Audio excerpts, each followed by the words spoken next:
The last exercise we perform here is what we call pro. With this exercise, two spotters move the head of the machine to the furthest end. The athlete performing the pro gets in his stance about a foot away from the body pad.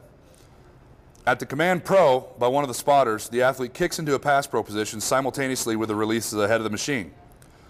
In the case that the athlete blocks his feet, or stops his feet from moving, or catches rather than punching the body bag, the sled will quickly point out these technique deficiencies by literally pushing the individual out of the end of the machine. Pro!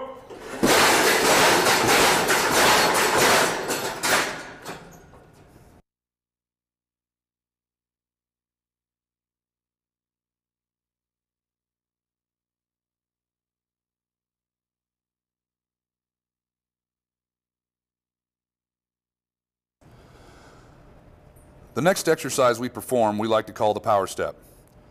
This exercise emulates a linebacker or defensive back when taking on blocks, but is also similar to blocking methods sometimes used by running backs and wide receivers.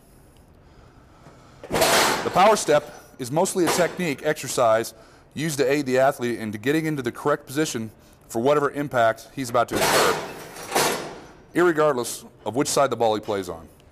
Much like the previous exercises demonstrated here, it is important that the lead foot moves first, followed by the back foot and the strike. The main difference is that the athlete now begins from a two-point stance in a power position. Once the step and strike are accomplished, the athlete simply chops his feet a few more times to complete the exercise.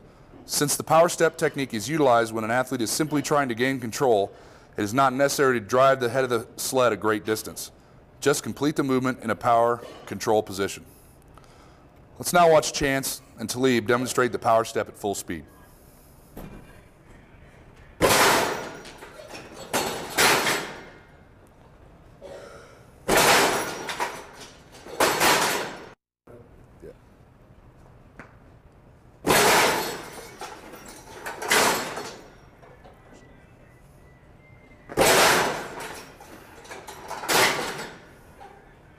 The power step may also be completed using the Crowther progression for your offensive players. Now let's watch Chance demonstrate this progression at full speed.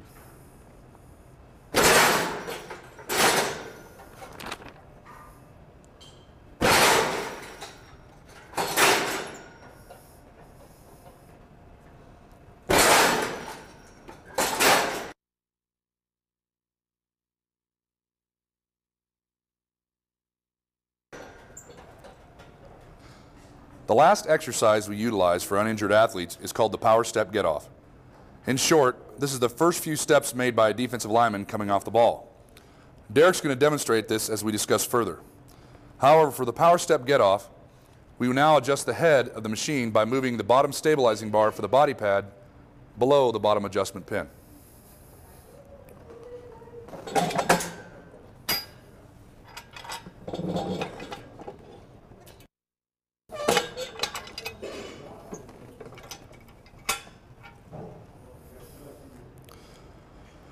During this exercise, the athlete gets into a defensive line stance and completes the movement by firing off the ball in a similar fashion to previous exercises. The main exception to this rule is that the athlete, while still stepping with his lead foot first, must strike the body pad with their hands to achieve a locked out position as quickly as possible. During the power step get-off, the athlete will be in a much less upright or offensive position, thereby utilizing more leverage and less control in the power position.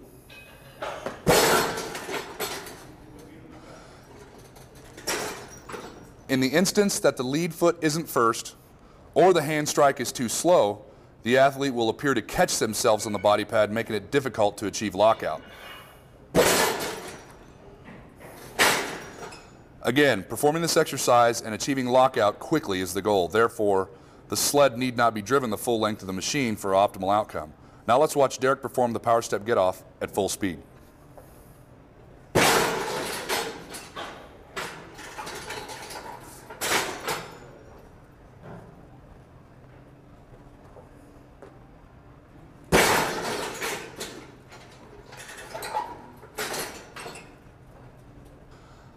Our last use for the Austin Super Leg Drive are exercises performed by injured athletes during the in-season or off-season periods. For these exercises, the body pad is removed from the head of the sled and replaced with the shoulder harness pads. Obviously, athletes with injuries to their lower extremities will struggle or will not fully be able to use the Austin Super Leg Drive. These exercises are designed for individuals who, while able to compete or practice, have shoulder or upper extremity injuries which prohibit them from completing explosive or Olympic-style lifts. We use two exercises in these instances. We call Austin Leg Drive and Austin Extension. For the Austin Leg Drive, the athlete simply places their shoulders against the shoulder harness, their hands on the spotting bars, while their hips and knees are flexed. To complete the exercise, the athlete simply drives the sled upward in a sprinting motion while making sure the back leg becomes fully extended with each step. Let's watch Chance demonstrate the Austin Leg Drive.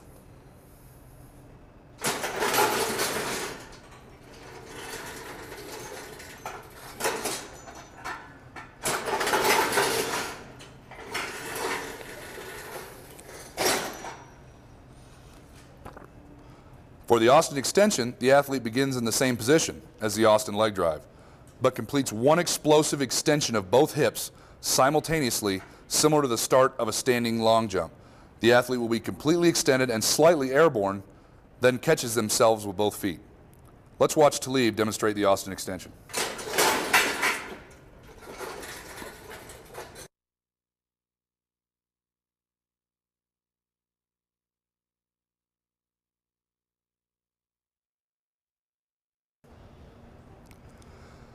This completes our demonstration for the uses of the Austin Super Leg Drive. As you can see, this implement is very useful in assisting our athletes in transferring explosive training to the playing field, as well as allowing injured athletes to compete while still on the path to recovery. Thanks a lot for your time, and we hope you get the most out of the things we've taught you today and your uses for the Austin Super Leg Drive.